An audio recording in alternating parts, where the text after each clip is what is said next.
This episode is brought to you by Columbia College and Hims. More on that later. Let's get into the do. You're watching The HoneyDew with Ryan Sickler at your mom's house.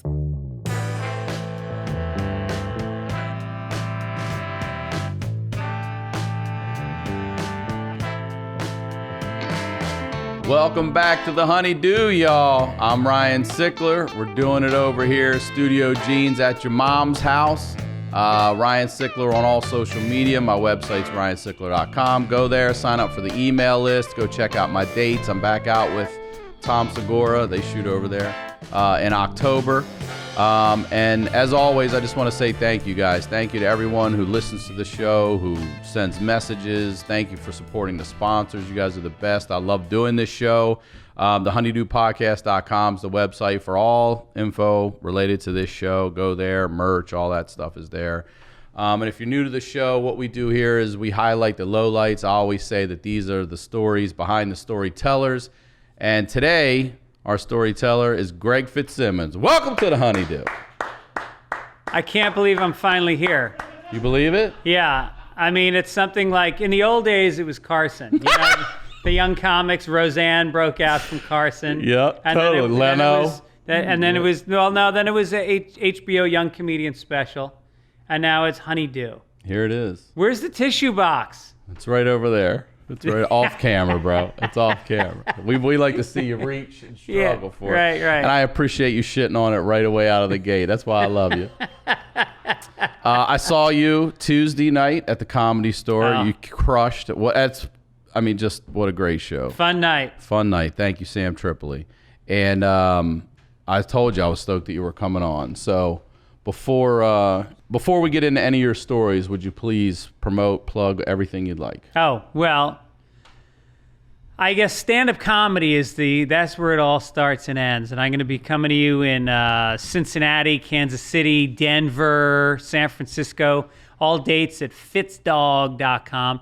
My podcast is Fitzdog Radio.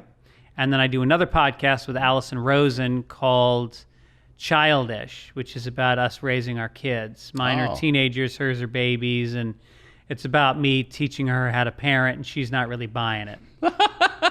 Okay. Instagram is at Greg Fitz Show, and that's it. All right. Yeah.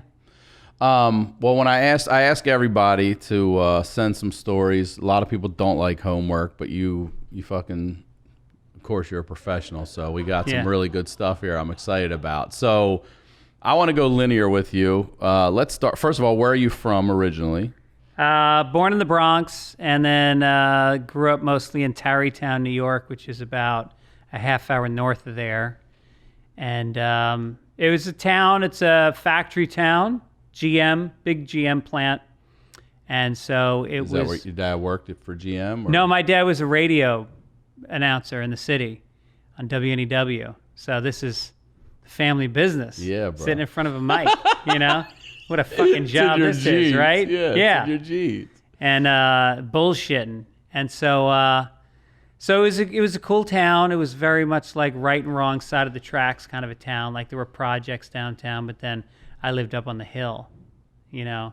So kids would come to my house for parties and steal shit and destroy it. And then I would hang out with, you know, different kids, a lot of single parent homes. Oh, yeah. And a lot of drinking and drugs and pot, like really at a young age. That's what I want to ask early, it sounds like. Like, what are we talking? Like what 13, we were getting high like all the time. Every time I hear that, it blows me away. Drinking all the time. And I mean, all the way through high school. It was like literally, we were out 5 nights a week. During the weekends, it was like you woke up, you bought a case, we went somewhere, drank all day, straight into the night. It was crazy. How would you get them back then? An older sibling, or would you like pay a dude at the going? Well, there was the Spanish bodegos, which were like literally, if you could get out of a stroller, they would sell you beer, and you would go in and get then, out of a stroller. And there was one that the guy sold. He sold beer and he sold pot. And if you wanted pot, you would say, "Do you have Chinese cigarettes?" And then he would sell you pot. It was in a cigarette box, and there were single joints, and there was like nothing on the shelves in this store. It was just beer and then like 3 Goya bean cans and some licorice behind the counter. And the guy was making a fucking fortune.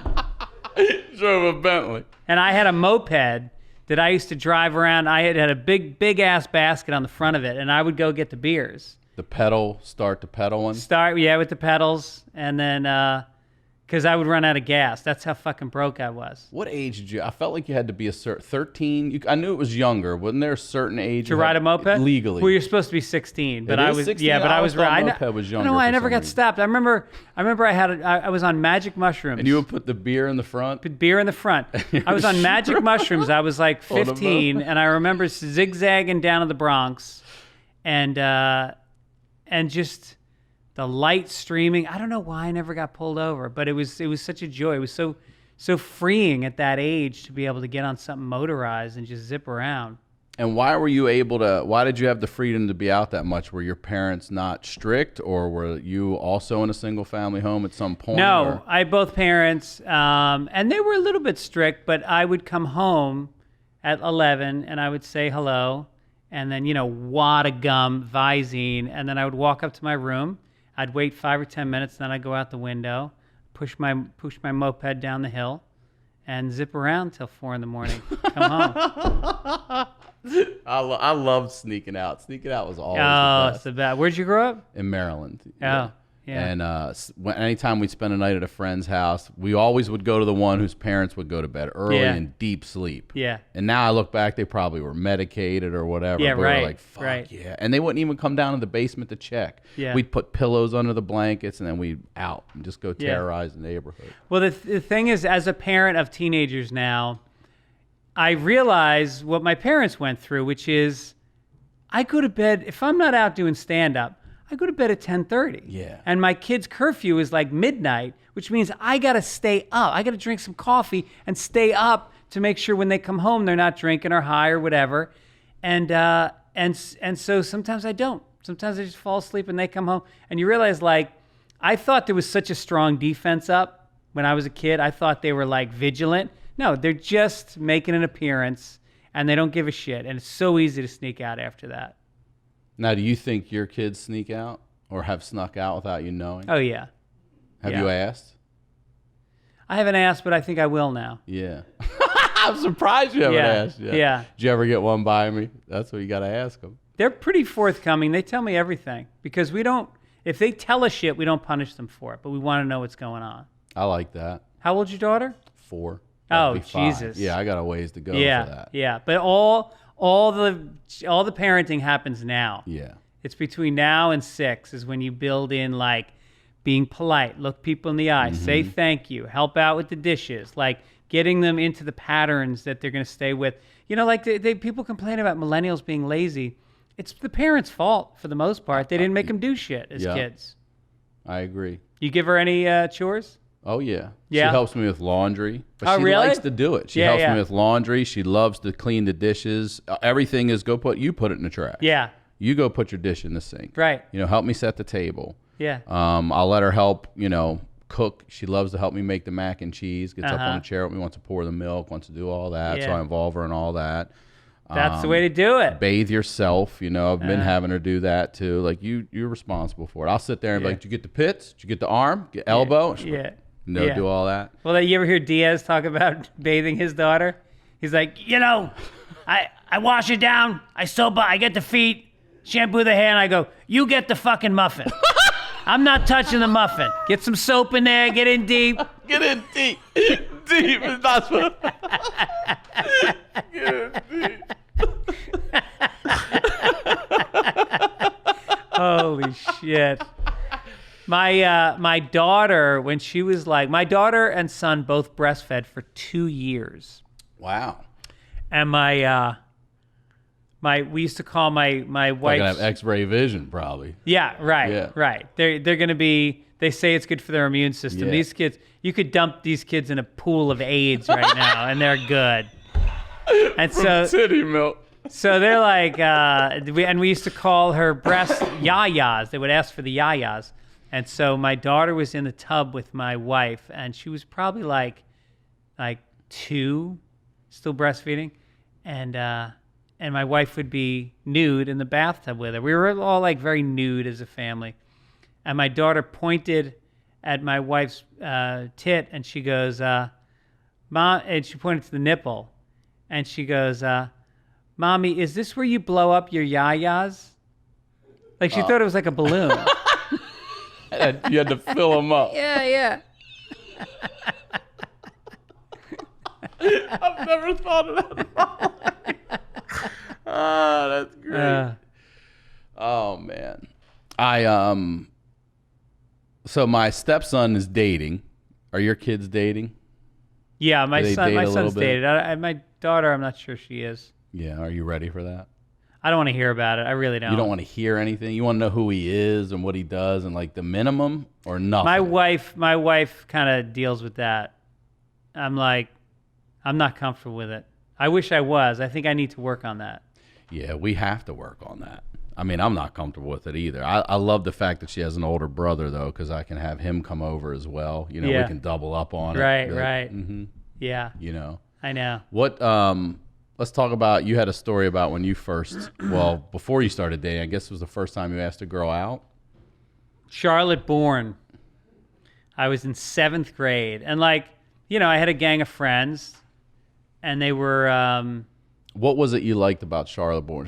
What class did you have with her? Well, she had white blonde hair. It was like really wavy and thick and white blonde, and she had porcelain skin and light blue eyes, and she was like a little doll. In Tarrytown? Tarrytown, yeah. And it wasn't even that I liked her that much. It was just like, it was the draft. I was like the 8th round draft. She was like the 8th round draft pick. You know, my friend Kyle asked out Anita. She was the hottest chick. And then Danny asked out Elena. She was the second hottest chick.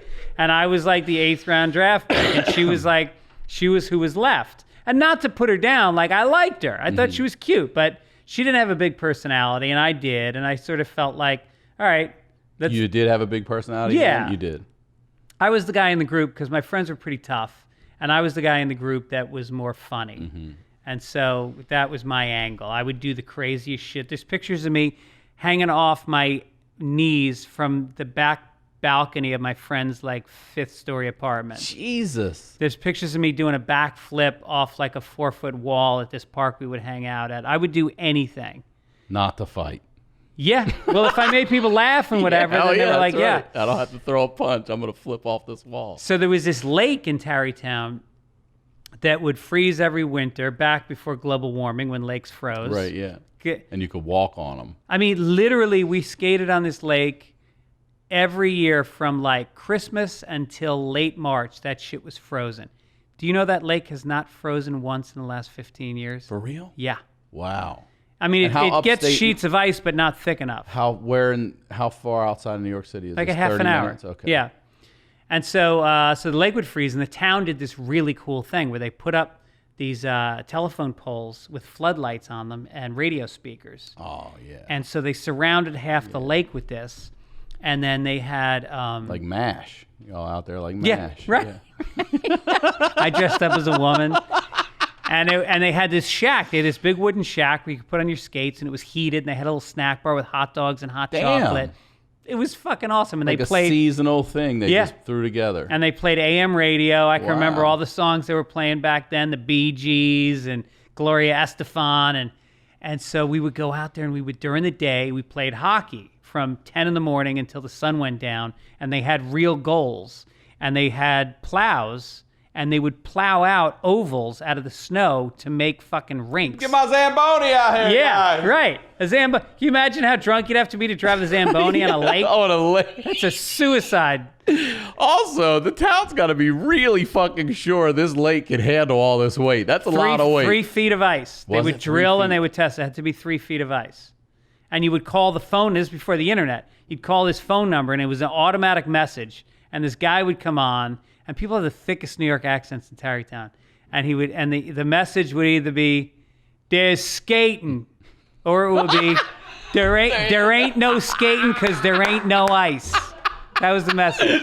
There ain't no skating because there ain't no ice. And so we go down to play hockey, and we come home, eat dinner, buy a couple 6-packs, throw them in the snowbank. There was woods on the edge of the lake.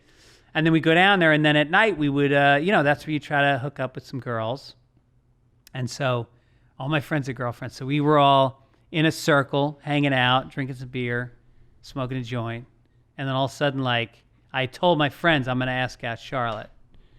And I was nervous as shit. I was insecure. I was skinny. I had acne, red hair, freckles. I was not fuckable.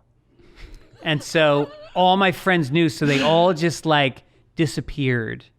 And then it was just me and Charlotte standing there. And the wind was blowing, and the snow was swirling up, little light flurries of snow. And This is so romantic. the moon was out. I think it was The Terrytown wolf was howling. yeah, The Headless Horseman. It was Night Moves by Bob Seger was playing. And I go, Charlotte, do you want to go out with me? And she doesn't even hesitate. She goes, no. And then we just stood there. Like there was nothing to do. I wasn't going to just, I should have just skated away. But we stood there and didn't say anything. You had the power to get away faster than a normal walk. Right. Yeah. Right. You really Right. did. You had the ability to get the fuck out of there. I could have jumped in one of those flurries of wind and just be gone. Little quick hop and skate out of there. The guy in his Zamboni comes right in between. Yeah. Right. Oh. And man. I just stood there. It was terrible. And then for the rest of the school, every time I'd see her, it was just awkward. It was terrible. Did you have class with her? Any shared? Oh yeah, yeah. And I mean, I from that I was scarred because I would not ask out girls all through high school. I would hook up with girls. They were like, if it came your way. Oh yeah, yeah. And I was pretty prolific with hooking up, but never had the guts to ask them out. It had to be like we were both drunk. Start fooling around, like that's fine, but never verbalizing asking out anybody for a long time. Isn't it funny that the one negative thing sticks and scars and burns? And like, I'll tell you a story that's the one that happened to me too, but it's this that I remember, not the time somebody said, "Oh, I like that shirt," or "You look nice today," or not, because those things have been said, and they don't resonate and stick the way that negative fucking thing does. So I'm 7th grade as well. And we lived next to this girl. Her name's Shannon. And I had told her that I liked one of her friends that we were walkers to middle school. We lived close enough. Today, they would never let you walk that fucking way. But she lived on the way. And she's like, I'll tell her that you like her, and I'll talk you up. And then one day, I'm at Shannon's house. And this girl is there. And she goes, remember Ryan? I was telling you about Ryan. By the way, he likes you. And she goes, no, in front of you? Really? Yeah. And I was like, oh, God, that's going to fucking, I'm going to remember that. Whoa. And maybe she just had bulimia and she was saying, oh, then I better lose some weight for him. So Shannon felt terrible, right? So she was basically like, look, I'm going to give you a little hand. Yeah? Let's go meet in the woods. woods. How old were you? 7th grade. She's like, I'm going to meet in the woods. Had you hit puberty at that point? I got 1 foot in. You know what I mean? Like I have 3 hairs. My voice is already going. I've got, peach fuzz. And for whatever reason, the woods doesn't happen. But we had this old station wagon. And it was I talk about it on stage. It's the wagon was a 1977 Dodge Aspen wagon. It's limited edition, wood panel, tinted windows, nice. Big boat sitting in our little gravel driveway. And those had those good engines, those slant 6s. Mopar, yeah. And we decide that we're gonna just get in the back seat of that, and she's gonna do this there at night. And the wind was whistling. The snow was swirling. That was more like fall. But my grandmom was there that night visiting. This makes it worse. So we get in the car and we're kissing and we haven't got there yet. And just as we're about to, her mom opens the front door and starts screaming her name, looking for her. Shannon, Shannon. And I'm like, don't get out of the car. Do not get out of the fucking car.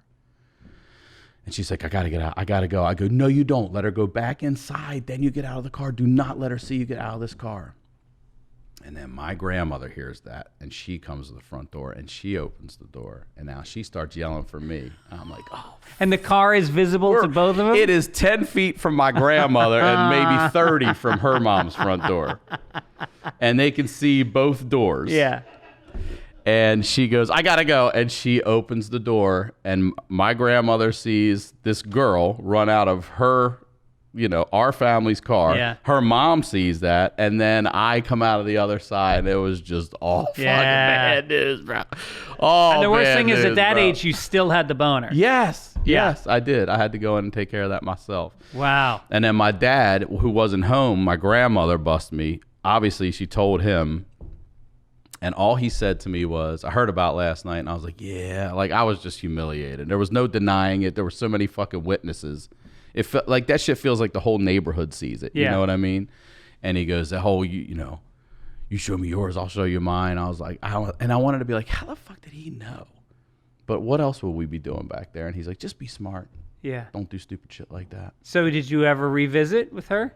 No. That was it. That's the thing about that age. If it doesn't happen that first time, it just kind of goes away. It went away. The erection never went away. No. And the memory never did. Jesus, Shannon. With those hands, those soft little hands she had back then. They were gentle. They were virgin hands.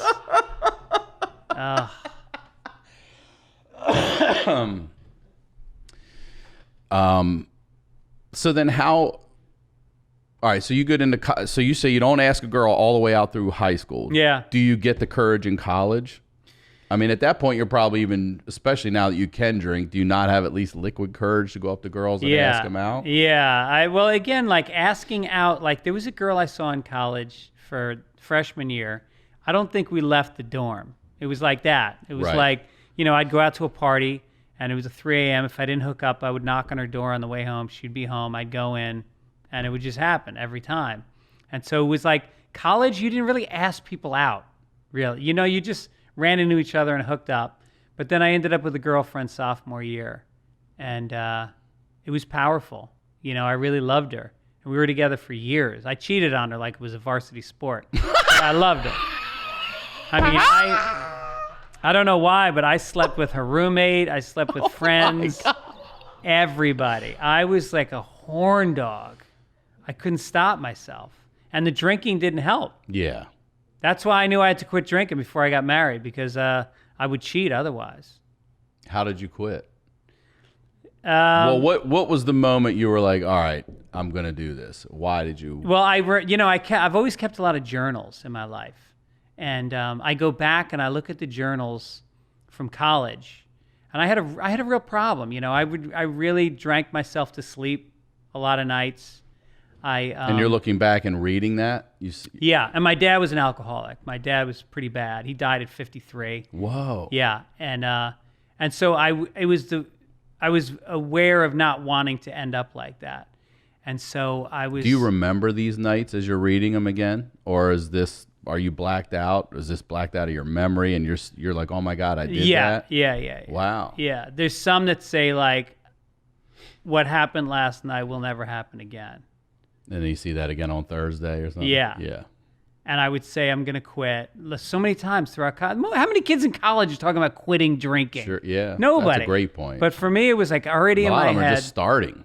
What's that? A lot of them are just starting. Right. And I already had, 8 years under my belt. And so I was like teaching these kids how to drink. I was showing them how to do lime with your tequila shot and the salt, how to shotgun We call this beer. training wheels. Yeah, right. Yeah. Right.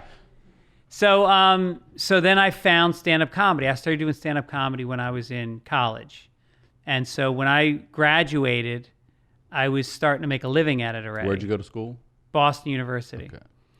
And so I was making a living at it. And, at that time, Boston was just so many clubs. It was insane. There was like 6 full-time clubs in downtown Boston. I'm talking 7 nights a week. Wow. And they were all showcase every night. So you could go and do shows. And then all the suburbs, you got to Worcester, Springfield, Maine, New Hampshire, Rhode Island, Connecticut. They all had shows. And so if you had a car, And you could do 15 minutes. You could make a living doing stand-up, cash in your pocket every night. You get $50. On a good night, you get $100. Yeah. Work 5 nights a week. So then there was a show. I graduated, and it was January 6th, 1990. And there was a show at Nick's Comedy Stop in Boston, and it was called Tits for Tots. And the hookers and the strippers that lived, it was the theater district where Nick's Comedy Stop was. All the comedy clubs were in like the red light district. Okay. And so we would go hang out at the same bar as all the strippers and the hookers. And so they would come in, and to raise money for the Children's Hospital, at noon on a Friday, they would have the comedians perform on stage while the strippers and the hookers would walk through the crowd topless with hats and collect money for the Children's Hospital. I gotta feel like you all weren't necessary at all. No. And the event was called Tits for Tots. Tits for Tots. That's fucking great. And so I'm sitting there, really nice. and I played on this hockey team with all these guys from Southie, like these tough guys from Southie. And so we're sitting at a table, and I'm going up later in the show. We're sitting at the table, and we're doing pitcher after pitcher, shots of Jamesons, and we're laughing. Don Gavin is killing Steve Sweeney, all these big guns, and then they introduce me, and I'm drunk, and I go up on stage. How long have you been doing comedy at this point? Probably like 3 years. Okay. And I knew it was what I wanted to do, and I knew I was good at it. It was the first thing in my life I ever felt like I was good at. I was never a good student. I couldn't ask out girls, was not a good athlete, played sports, but was never good at them. And comedy felt like I can do this, you know? And I got on stage, and I was stumbling over my jokes. My timing was off. I was nervous. I was intimidated. I was drunk. And I got off stage, and I sat down at the table with my teammates, and they didn't even fucking look at me. And I went home, and I cried after that. And because I knew that drinking was responsible for a lot of the stuff that had failed in my life. And that was the last drop of alcohol I ever had in my life. Because it mattered to you that much. Because I didn't want to blow stand-up comedy. And I also knew if I got a DUI, I couldn't drive to these gigs, and I couldn't make a living. That is right. And it wasn't going to work. And I was just ready. I was ready. That shame I felt at that moment reminded me of like nights I'd seen my dad. I can remember a night where my cousins came over for dinner, and my dad had been out drinking, and he came to the dinner table, and he was slurring his words, and he couldn't talk. And I remember just sitting there, and that's where I learned to be a comedian, because I would deflect from the embarrassment of situations like that. Mm-hmm. And I can remember my cousins being there and trying to be funny and trying to get them to not pay attention to my dad. And I remember crying that night, you know? And so how old do you think you were then? Do you remember? Like, 13. Yeah. And I think that brought up those same feelings of me of being embarrassing and not being presentable socially. And that was it. And, I went to AA, went to therapy. And to this day, I just weigh against, I got a wife that I fucking love. We've got an amazing relationship. It's honest. I got 2 kids that I've raised that are good people, and we're honest. It's honesty. The honesty wouldn't be there if I was drinking. Right. And I cherish that, and I cherish my career. I'm lucky enough that for 30 years I've been able to do this. And I know that there's a good chance to do it well enough to get paid, and and so to even fuck with that possibly by drinking, it's so clear cut to me. And it was because that night that was such a clear bottoming out point. Let's take a quick break and tell you about our first sponsor, Columbia College. With Truition at Columbia College, your education is one low price. There's no fees, no book costs, no surprises. Don't play games with getting your education. Truition lets you budget for the true cost of college. We've eliminated all fees from the application to graduation. They provide e-textbooks at no charge, and with e-text, you can highlight important sections and add personal notes to the material. You can also convert e-text to audiobooks so you can listen to content on the go. Tuition is for all undergraduate and graduate students taking classes online or in the evening at any of their 30-plus locations. Columbia College was founded in 1851 and has been accredited for more than 100 years. 8-week classes are held year-round so you can earn a degree quickly. Their mission is to improve lives by making college affordable. That's the truth. That's Truition. Apply today at mytruition.com/honeydew. And now a word from our sponsor, Hims. And you've heard me promote Hims before. Guys here at the studio take it. They love it. And it's the perfect time now to get it because the holiday season's here upon us. And Hims is erecting the biggest Black Friday deal of them all. You could try a free online visit to get started with Hims. 40% of men, and I didn't even know this, by age 40 struggle from not being able to get and maintain an erection. And you know, guys do weird stuff. They turn to weird solutions, or they'll do nothing because they're embarrassed. Instead, you could turn to medicine and science. You don't need expensive pills. You don't need injections where no man wants an injection. Check out Hims, the gift that helps you keep giving. ForHims.com is a one-stop shop for hair loss, skin care, and sexual wellness for men. Hims connects you with real licensed doctors and FDA-approved pharmaceutical products to treat ED. Well-known generic equivalents to name-brand prescriptions to help you combat ED.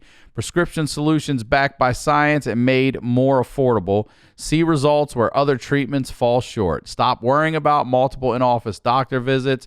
There's no painful injections, like I said, like in these other treatments. It's easy, okay? Feast your eyes on this. You can try Hims today by starting out with a free online visit. Go to forhims.com/honeydew. That's FORHIMS.com/honeydew. Forhims.com/honeydew. Prescription products are subject to doctor approval and require an online consultation with a physician who will determine if a prescription is appropriate. See website for full details and safety information. Don't be a fool. Go check all that out. Read that stuff. This could cost hundreds if you want an in-person visit at the doctor's office or the pharmacy. But remember, you get it here. That's forhims.com/honeydew. Now let's get back to the dew. You say your dad passed. That's young, 53. Yeah. And it was from the drinking? Well, he smoked 3.5 packs a day. I mean, that's how he lived. He didn't exercise. A day? 3.5 packs a day. He would wake up in the morning and he would light a cigarette, and then he would get into the shower and he would leave the cigarette on the basin on the side of the tub so that halfway through the shower he could lean out and take a couple deep drags. We had burn marks along the edge of the bathtub. Wow. And then he would get out, and I just remember every morning, and then he would go get his coffee. He'd be hungover. He'd make coffee. Instant, that shit, Sanka. Yeah. And he'd smoke another cigarette, and he'd walk down the hallway, and this yellow bathrobe was tattered, and he'd be spilling the coffee. Our carpet in the hallway had a brown line running down it from when he would be spilling the coffee, smoking the cigarette, and just stressed, angry. He used to get into fights. He was this 6'2" guy from the Bronx with a temper. And so basically, yeah, I think it was the smoking and the drinking. He had a heart attack and just went. Done. And that's my age. I'm the same age now as he was when he died. And I look at him, my image of him when he died was of an old, gray man, tired. And I just think, I can't believe I'm that age. We're the same age. And next year, I will be at an age that my old father, never reached. That's existential. You're just speaking to me so deep right now because my dad died at 42. No shit. And I'm 46. Wow. And I have the same thought. When I turned 42, I was like, I know I'm not, but I feel 19, 22. Yeah, you know what I mean? It all was yesterday. I can't believe, wow, how young this really is. You hear when you're 16 and 42, you hear, oh, that's young. And then when you turn 42, you're like, Jesus Christ, that is so young. Yeah, right. So how did he die? He died, well, this is what's crazy. It's a crazy long story that I ended up having some really weird health issues at 42, and I was like, fuck. And my legs clotted, all this shit. I ended up finding out I have this genetic disease that I never knew I had. And then I had to tell everybody in the family, you need to get tested as well. And none of them have it. So I find out that my dad had it. I got it from him. and that all these years they thought what they ruled it as a heart attack Right. may have actually been officially a clot. Okay. But he did have a heart attack, but they had let him out of the hospital knowingly with a clot. Okay. And told him to take the medication. So 30 some years later, I'm finding out that my dad, the way we all thought he died, may not have been the way he died. And I don't think I'm going to make it. Like, there were nights where I totally laid on my bed and cried and just would pass out from the pain and be like, this is it. Really? They kept telling me at the hospital, there's nothing. We can't figure it out. We can't figure it out. I'm like, come on. Dude. And ended up, I went to my doctor and I was like, just give me, I don't want any, I can't stand opiates or any of those pills, but give me a steroid. Give me something that's going to take this pain away. I don't want to be high because the pain's still going to be there. And that worked. It ended up working. And you're still on those today? No. Nope. So I had to go to an oncologist, and they thought I might have had leukemia, lymphoma, all these things they're Lupus, telling me. Yeah, all of it. And it just, and this is also during the time when I'm splitting with my daughter's mother. So stress, all of it on top. And this is the year that your dad died? The year of it. Damn. 42, the same age. And wow. I'm very aware and cognizant of the parallels. Yeah, right. And I'm like, I've always said this. My father was my idol, my hero, my everything. But there's something my father never was that I want to be, and that's an old man. Yeah. Yeah. So at 42, he dies, and I'm 46 now. And maybe you feel the same way. I don't know, because you described your dad as this big 6'2" Bronx guy. I don't care if I live to be 100 years old. I'll never feel older than my father. Yeah. Does that make sense? Yeah, I don't. Sometimes I think about. I am old. I think, like, when I go hiking, like, this is something my dad never did beyond Right. 42. Yeah. Anything I do. Well, and also I identified him as a man, and I feel like guys in his generation were men. Mm-hmm. They wore, suits. They wore pants that got dry cleaned, and they smoked, and they knew how to order and treat a maitre d' and tip people. Like, there was Work on a car. Yeah. Yes. Right. Right. And so I don't know when I felt like a man for the first time, but I think it was much later than my dad was a man. I look at pictures of my dad. Him and my mom got married young because she got pregnant. He was like 24. And he was a man then. He looked like a fucking his face was, square jawed, and he had, a slightly receding hairline, and he stood tall. And I don't know. It's just, I don't know that I'll ever feel like, you watch Succession? I don't. Everyone tells me I need to. But it's sort of like HBO, it's so I like the need to. dad in that versus the kids, and you just see them tremble in his presence. And even though he's dead, I still tremble in his presence. Yeah. And what do you mind telling us about his death? Where were you? Where did it happen? He was at. You ever heard of Rayo's in Harlem? Yeah. He died in Rayo's. The restaurant. Yeah, it's a mob joint in Harlem. It's all mafia guys, and he was a regular there. You couldn't make a reservation or show up. You had to have a table at Rayo's to eat there. And you get your table, and that means you get it first Tuesday of every month. You have that table. And how did your dad get it? You got to know people. So he was. But he had to do something, or just had to know somebody? He was a celebrity in New York. Okay. Everybody knew him. He was on the top radio station, and he'd been on there for 20 years. And so he was good friends with, like, mafia guys and, guys that were famous athletes, Sinatra. Wow. And so, he had a table, and he was there with my mom, and he was there with the actor from My Cousin Vinny, not the main character, but the friend of the main character. I just randomly, he was there. My dad was friends with his mother. And he was sitting there, and they were having a great time. My dad and mom were out in the city at restaurants like 4 nights a week. And they would come home at fucking 3 in the morning, 4 in the morning, drinking hard and having a blast. And their friends would laugh, and they would tell stories, and they would bust balls, and they'd run up big checks. And my dad would always pick up the check. He was famous for that. And so he was taking this guy out to dinner with his mom. I think his mom was a casting agent. My dad did commercials, so he knew the woman from her casting him on voiceover ads. And just like that, literally just face down. Oh. Gone. In front of everyone. Yeah. And the worst part was we were very close. We had a volatile relationship growing up. You know, he was abusive, but I loved him. And he was the life of the party. He was bigger than life. And at that time, I had quit drinking. And so I was having a hard time being around. I started going to Al-Anon before I went to AA. Oh, okay. And so I knew the steps through the program. And he stopped talking to me because I didn't come home for Thanksgiving and Christmas because I was having a hard time being around him because his drinking was particularly bad at the end. And I needed boundaries, and it was stuff that I was learning in Al-Anon is sometimes you need to take a step back. And so I had taken this step back, and we hadn't spoken in 6 months, which was the first time in our lives we weren't talking all the time. And he died during that period. Oh. And so that... And where were you? I was in Boston. And who called you and told you? Your mom? Yeah, I was I want to say it was Father's Day weekend. Oh. So it was Memorial Day weekend, and it was Father's Day. Like within a few days of that was Father's Day.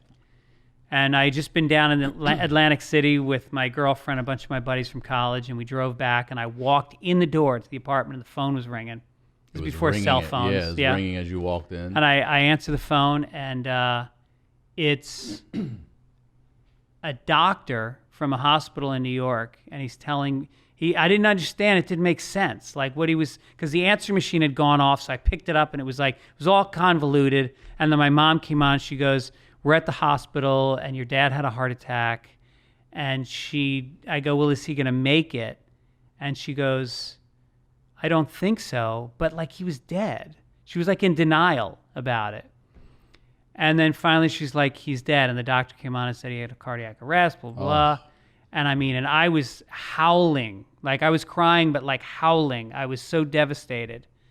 And I remember I had a roommate come out at the time, and he didn't know what was going on. And it was just so surreal. And I tried to sleep that night. I drove back to New York the next morning, and I sat with my mom. And it was really tough because I had all this damage to undo. And meanwhile, my sister wasn't talking to him. She was in Alaska. She had kept moving further and further west. She had lived in Wyoming and Colorado and then Alaska. And she just was trying to go do her own thing. And I don't think my brother was talking to him at the time. They had a tough relationship. So it was a lot of pieces to put together. You know, we're Catholic, so it was like the wake and the funeral and the priests and and so we're trying to tackle all this business while we were trying to find peace with each other. And my mom was upset with me for not being in contact with him, and I felt like I was blaming myself for it happening. And it took me a long time. I'm still not over it, but it took me a year of I got really agoraphobic. I was living in Little Italy in New York on a 6th-floor walk-up, this like beat-up tenement, and I didn't leave it. I mean, I did stand up, and then I was just in the apartment. For the better part of a year. Yeah. It was just out for shows and back home. Yeah. Try not to drink, go in a lot of meetings. How did you do with drinking during that? I just didn't do it. Never once. Nope. That's not great. Once. No. So, yeah, and I mean, the saving grace, I was home a lot, but there was this window across the street from me, and it was a big plate glass window, and the curtains were open, and this girl would come home every day at 6:15, and she would take a shower. She would get completely naked. You could see Great body. See it. It was across the street. Big window, lights on, and she had the most rockin' body, like pert nipples, and she would shower, and then she would come out of the shower, and she would groom every fucking day. Tweezers, like spread her legs and groom. Tweezers. And she would look at her breasts, see if there are any nipple hairs, tweeze a little bit. You don't know that women do that when you're not around. Yeah, I didn't know they did nipple hair.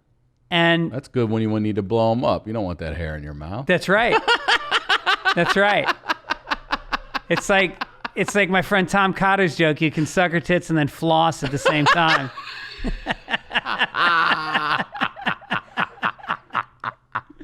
Shout out to Tom Cotter. What's up, Tom Cotter? And so, so that was saving grace and so that would be my thing. That would get me through the day. 6:15, I was at the window. That was your angel. Curtain closed, my head right at the base of the curtain, lights out, and my girlfriend would come home, like later, and I would like have to quick turn the lights on, and this girl, I don't know if it's like she knew psychically that I needed something to get me through that time. She was sent. Yeah, she was sent. My father sent her. God damn. And then but it was weird is then her boyfriend would come over and they'd fool around, but before they had sex, she'd draw the curtains. So she knew people could see her. That's a great point. But she had this body, and I think she just wanted to share it. She'd never look out the window. She never broke the fourth wall. She was a pro. Yeah, she was a pro. For sure. Yeah. Should have asked her about the tits for tots. She probably would have helped you guys out. And it's hard to jerk off while you're in a squat with your head under a curtain. You know, I'm sitting there like a Korean grocer eating his lunch and spanking it out. And I would lay paper towels on the ground in front of me. Towels. Yeah. And just squat it out. I would go overhand. I couldn't do underhand because my leg was in the way. I'd go overhand onto the paper towels. Oh, my God. In between the tears. Yeah. That's fantastic. I'd use them to dry the tears, and then I'd jack on it. That was a used paper towel. I got my money's worth out of that roll. Bounty. I need to get a paper towel sponsor. You said you still not over it. What is it that you find yourself dealing with when it comes to your father's death? Do you find it like plays itself out in you being a dad with your kids, and you see this moment or a missed opportunity or a memory you had? I think I look at him as like he was an absentee dad, and I feel like when I'm on the road, I always feel guilty that I'm not there more for my kids, and I come home and I try to make it up to them. I do extra stuff, but it's hard. And I really think that it was that feeling I had of being not loved enough that he would want to be there. And so I try to communicate to my kids, look, this is what I do. This was my dream. This is what I do for a living. You ever take them with you so they understand? Yeah. But see, we're also in an age, too, because the not being there or absentee more wasn't about, for at least for me, about the physical. Because my dad worked his ass off. He was a single parent at one point. What did he do? He worked at the airport. He was Pan Am crew chief at, Ronald Reagan now. But when I grew up, it was National Airport. Yeah, right. But it was about the not being there emotionally. Yeah. That's what is a much deeper effect. We're lucky we have FaceTime. We have all these ways to communicate with a person that we can use and stay close enough. Right. But remember back then, you didn't find out shit till you got home. So what did you do to not end up like your father as a parent? Have you gone to therapy or anything? Yeah. I stay therapied up, bro. Dude, if you can afford it, if you can afford therapy, go. It therapy. Is just... and as comedians, it's amazing because, hopefully as a comic, you're trying to pull back layers, find truths about yourself. What are your fears? What are your insecurities? Yes. And put that shit out there. It's a write-off, man. I came here from therapy. Really? Yeah. What did you talk about today? Well, today was a lot. Today was awareness, actually, of what this therapy is. So forever, the therapy I've done has been talk therapy. Right. So many different people, so many different thought processes, style, all that. But talking to Dr. Drew, he suggested this EMDR therapy, which I used to call EDMR therapy, which was completely wrong. And then I started thinking about electronic dance music, quit being a fucking idiot, you're saying it wrong. But EMDR is for trauma. Yeah, for trauma. And I started working with that. And it's been a couple of months now, maybe 2-3 months I've been doing it. And it's a therapy that has an end to it, which is great. Now you can continue, you can come back for different things if you'd like, but EMDR is when you alternate different sides of your brain, right? Mm-hmm. They buzz in your hands, or you can tap your body. I did that. It's fantastic. I did it briefly. Yeah, it was great. And I cried. Cry. They make you go dark. Yeah. And then what you end up realizing is that the shit that you're experiencing today, this was for me, it didn't happen. You know, the great term future tripping, worrying about all this shit that you're doing that. You know how many times, for me at least, I've had this argument with someone in my head where I was sure what they were going to say and I had the perfect responses, and then you get there and none of it fucking happens. And all the time I wasted and energy on this. Right. But anyway, there was a situation where in right around Christmas last year, my daughter almost got hit by a car. Jesus. It was fucking terrifying. And what I told her the first session was I couldn't stop thinking about what didn't happen. Yeah. It didn't happen. Yeah. Nothing happened. She ended up being totally fine. It never happened. But my trauma from the past was triggered, and then you dive into those old familiar feelings, and then everything just started to unravel a little bit. And I started getting anxiety about flying. And it was funny because people keep saying, "Oh, you're scared to fly." I'm like, no, I'm scared to crash. The flying, I just want to. That's all I care about is make sure this thing keeps flying. Yeah. But turbulence started to be an issue, and then heights, fear of heights, got worse. Right. And it was just those two things, and it all tied back to that, you know, childhood shit of finding my dad dead in his bed, having to give my grandmother CPR while she was dying of a heart attack, like those things that become normal to you because you lived them and you've dealt with them for so long.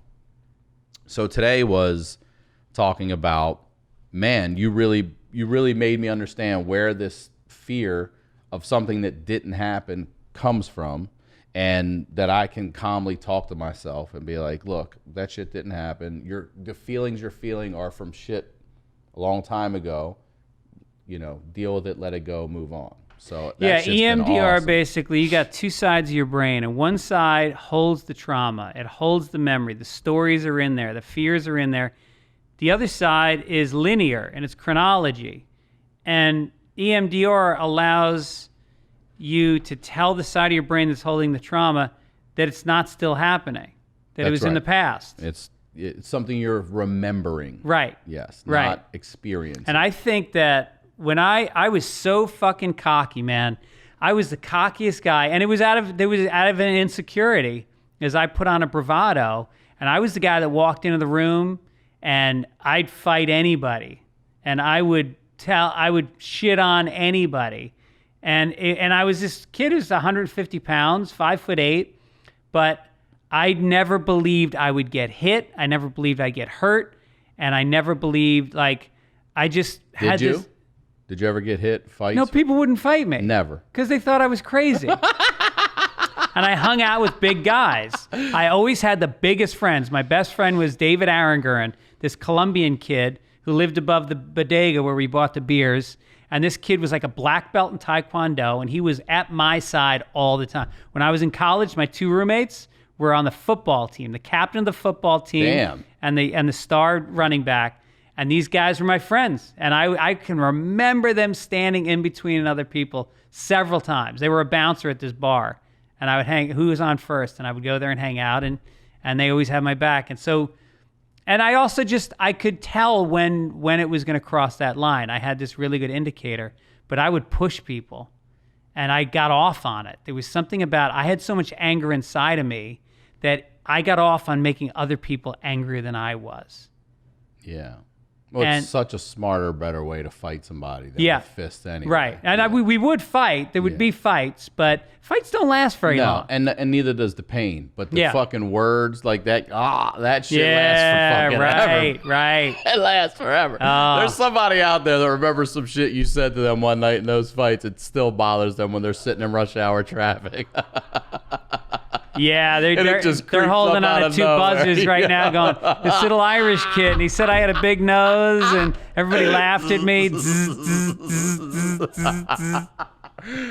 Oh, man. Well, that was the thing with the therapy was that my therapist told me that the lady who's, and I don't know anybody's names, but I guess the lady who discovered this or was at the forefront of this, during this therapy, she got breast cancer. I think I have this right. I'm wrong a lot. And she would jog, she would run. And the only time she wouldn't think about it was when she would run. And she realized that alternating boom, boom, boom, boom. So what I found for me was they would say, she's like, go to the moment you found your dad dead in his bed. And I'm like, fuck. and you go there. And while these things are buzzing, what I found was my brain doesn't stay there. It starts going, and then this happened, or I thought this, I felt, and then you do it for a little bit, and then she'll say, what did you feel? And then it led to, eventually my grandmother dying, having to give her CPR, bzz, bzz, and then that led to this, and it just takes your brain elsewhere. Right. And instead of talk therapy where you have this trunk of shit, this box that you just unpack and you go, here's all my shit, and then you gather it all back up and you put it right back in that box, and I'm going to bring it out again next week. Right. This takes those things and reorganizes them outside of that and makes you compartmentalize and understand the shit. Right, and it takes the psychosocial element out of it, where when you're sitting with a therapist, it's very stagnant, It's like, that's why group therapy is better, because you've got real people interacting, calling you on stuff. So is that what you would say? So you've done the MDR. So would you say with like an AA group, is that, you like that better? Yeah, in a way I people do. Call each other out? I do. Okay. When you're just with a therapist, it depends. Some therapists are amazing. I just read Chelsea Handler's book, which is fucking great.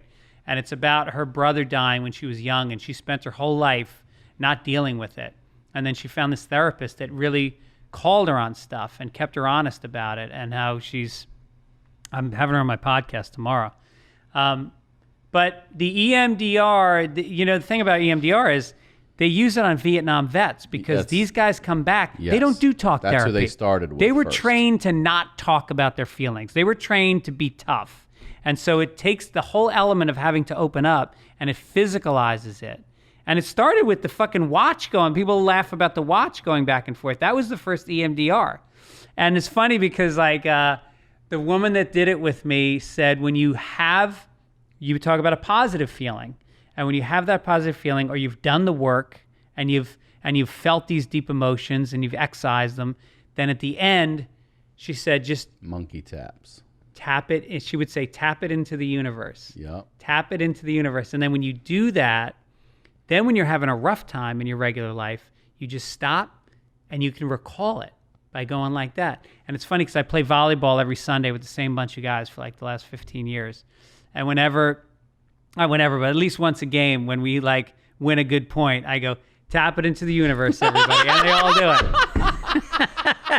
Every guy does it. They taught me that shit. She taught me that. She's like, when you're taking off or whatever, just monkey tap. So I'm sitting on the plane. I'm like, I'm not doing that shit. That is, and then I was like, oh my God. It fucking works. Yeah. And you know what? Nobody has to know you're doing it. You can just kind of pretend you're thinking. Yeah. It looks like a thinking, man. I'm solving an equation right now. I'm not in therapy. Yeah. Monkey taps. Monkey taps, man. Yeah, therapy is a wonderful, fantastic thing. And I didn't know this either, so I'm glad to hear. Anytime a guy says they go, because the therapists still tell me that the percentage of men that go is still pretty low. Do you prefer a male or a female therapist? I have never really cared. I'm a female masseuse, but therapist, I don't care. Right. But I feel like if I had to pick an edge, I would take female, because I just feel like women are so much nicer, more compassionate than we ever fucking can be. Well, they are, they are nurturing, they are very more nurturing. They feel their emotions more, and sometimes And they understand them a lot. Well, not all of them, but not all of us, but they understand, and they can at least help you understand. Yeah. Going to another guy, going, what the fuck are you talking about? Just drink another beer. Right. Yeah. Right. And I think that with men, there's this energy between them. Like, you're an alpha male, I'm an alpha male. So there's always going to be an element between us, as close as we may ever get, that's going to be a little bit like, I can take this guy. First thing I thought when I saw you walk up. I was looking for your soft spots. He's got a little punch. There are a lot of them. He's There's got a a little lot of punch. them. He's Yeah. not in shape. I think if I take him down. You could get a couple in on me, and then if you run, I'm done. I ain't gonna catch you. No, 'cause my I'll friend quit. David Arringern's out front, so he won't He's get waiting near out me. there. Yeah. I want to hear you sent a couple more stories, and I want to hear. I want to hear about this fire from a job. Can we hear that story? Oh, Jesus. I mean, you talk about low points. Being fired it's like being broken up with professionally. That's the truth. It's like them saying, I'm just, we're going in different directions. Yeah. I want to see somebody else. It just means I want to hire somebody else. And I was at this job. I was writing on this show, and I was there. And the worst thing is I didn't enjoy the job. It was a very dysfunctional. I hate to throw that word around, but it was very dysfunctional. And I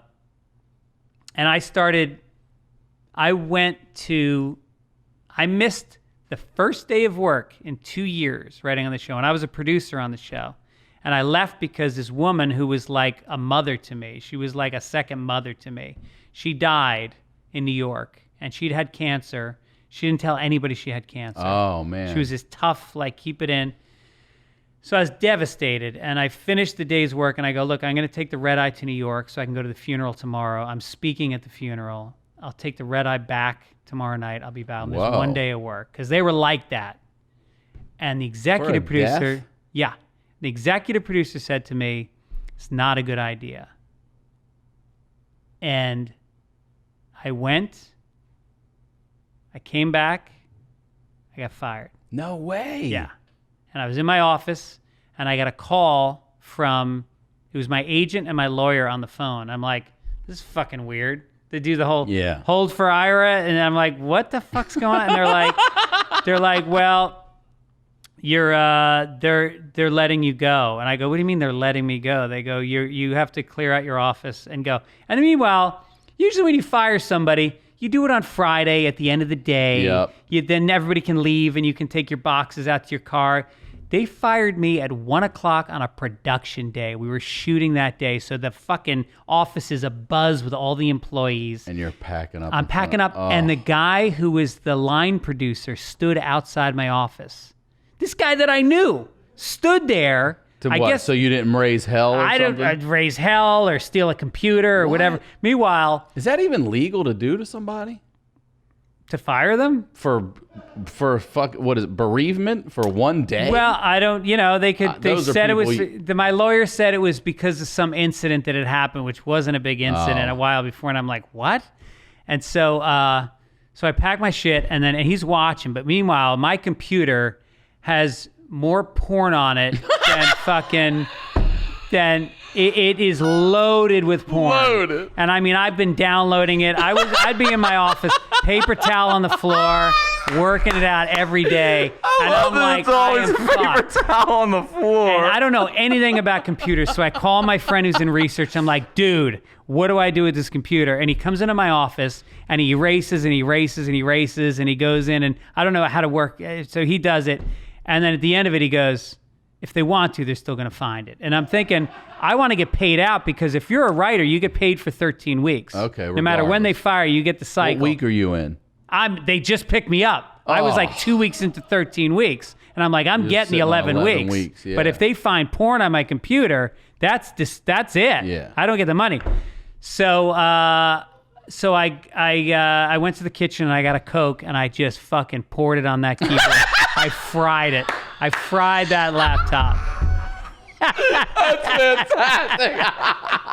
And I got my 11 weeks. I picked up the paper. I got the paper towels from under my desk. I threw them out. A little Coca-Cola. Have a nice day. Carry my boxes out. That's how you leave a fucking job right there. That's fantastic.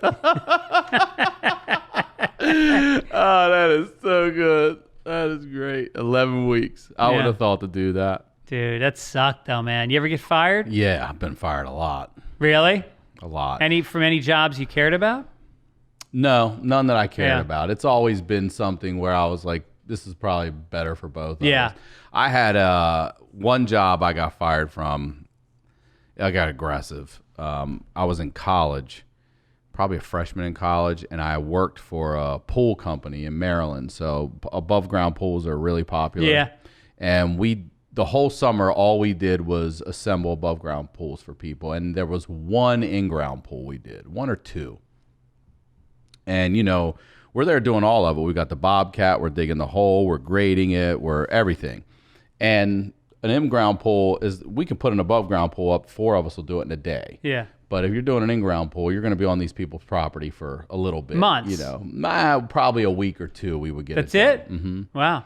But they're on their deck watching all day long. Yeah. It's summer, you know.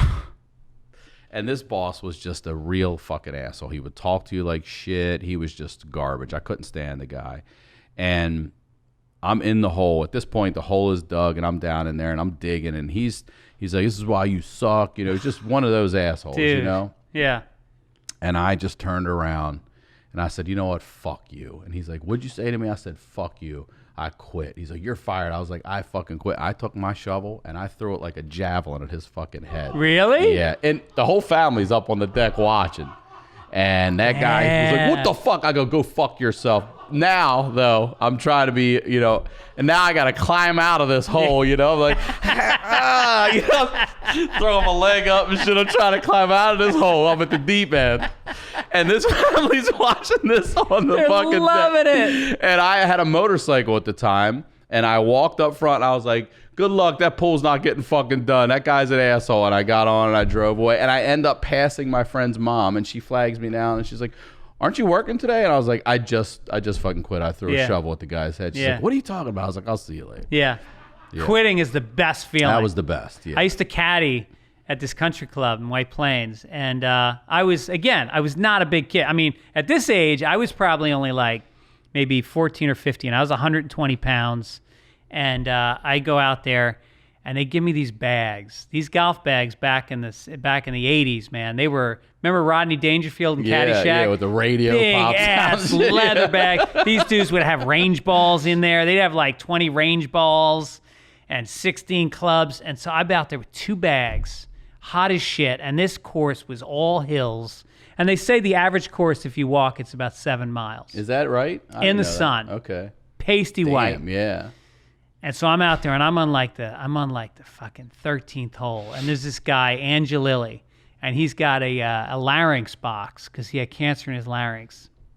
And this guy, Frank Purcell. I'm sorry, it was Frank Purcell, and he's busting my ball. They With gave the me larynx box? Yeah. Nuh-uh. And I was the worst. I was the worst caddy, so they always gave me the worst loop. So it was Angelilli, Henry Connor. Yeah. Gives me a fucking 9 iron. Where's my fucking ball? Where's my fucking ball? And I go, you hit it in the woods. And he goes, well, you're supposed to find it. But it was like deep in the woods. And I go, and I finally had it. And I put the bags down. I go, why don't you fucking find it? And he turned red and he screamed and he's got spittle coming out. And I just turned, I fucking walked You off don't talk to me like that. Yeah. The guy would tip me like $2 on the round. Right, yeah. And I said, fuck you. And I walked off and I got in and then I'm standing there and I'm waiting for my buddy to finish so we can leave. And I'm thinking, I'm done. The caddy master's going to fucking, if he doesn't throw a beat, this guy, Bobby Ormond, he was a tough guy from Yonkers. And I was like, so I'm waiting. And then somebody came in and they told the story. The other caddy that I was out with, this guy in the other 2 bags, tells the story. And Bobby's fucking dying because he hates the guy too. Yeah. And it was one of those times where I got away with it because he would have done the same thing.